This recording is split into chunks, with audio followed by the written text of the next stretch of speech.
Hi, everyone.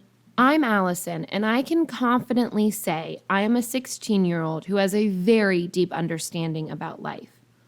You see, I am here to share my story on how I got home early from school one day, and you would not believe what I caught my holier-than-thou sister doing.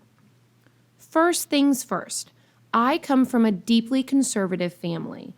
There was nothing liberal about my parents. They would frown at gays or scoff at short dresses. It didn't matter to them if we were in the 21st century.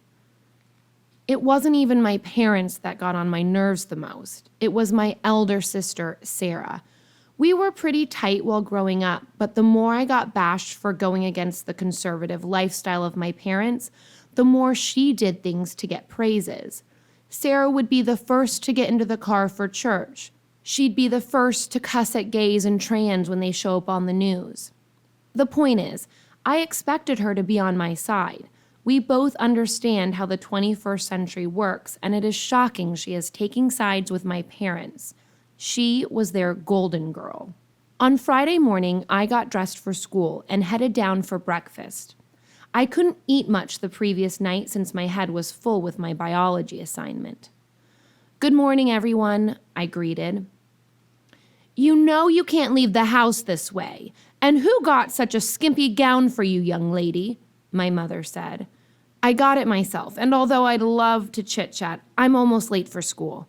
I took my toast and headed to the door. "Allison, it's just 7 a.m. You have ample time to change your gown," Sarah attacked. Yeah, I hear you." I dashed out of the house.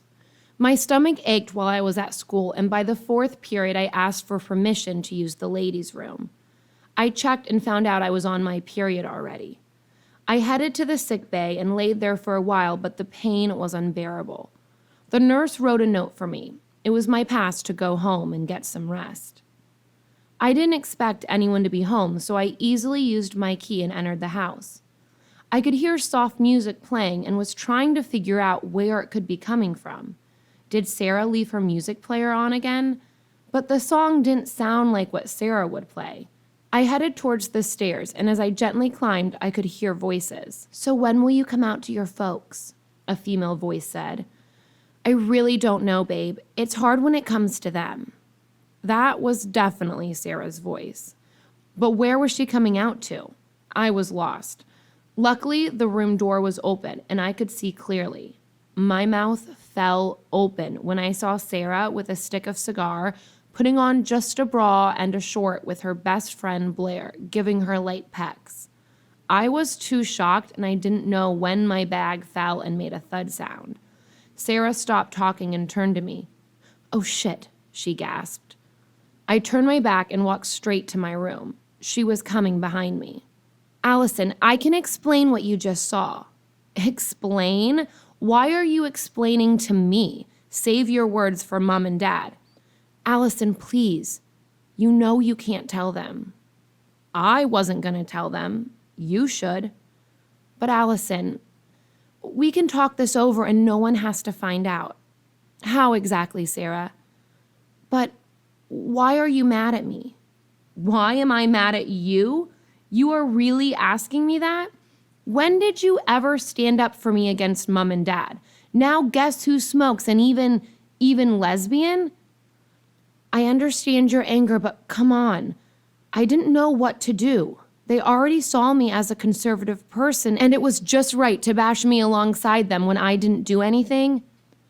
"I didn't know what to do, Al. The burden was on my chest. I always wanted to have a private conversation with you, but I just didn't know how." I had never seen Sarah this way, and she even called me Al. That was what she used to call me as a kid. "Fine then. It's fine. I'll keep your secret till you're ready to come out yourself." "Thanks, Al."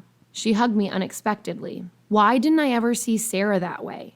I thought deeply about the whole episode I just witnessed. My head was spinning around in circles. In a way, I felt bad for Sarah. Not being able to express yourself and pretend to hate something you actually are a part of. Younger me would have wanted revenge on her, but now I just want to sit and watch how this plays out. My parents would panic if they found out about Sarah, and I guess I'm here for that.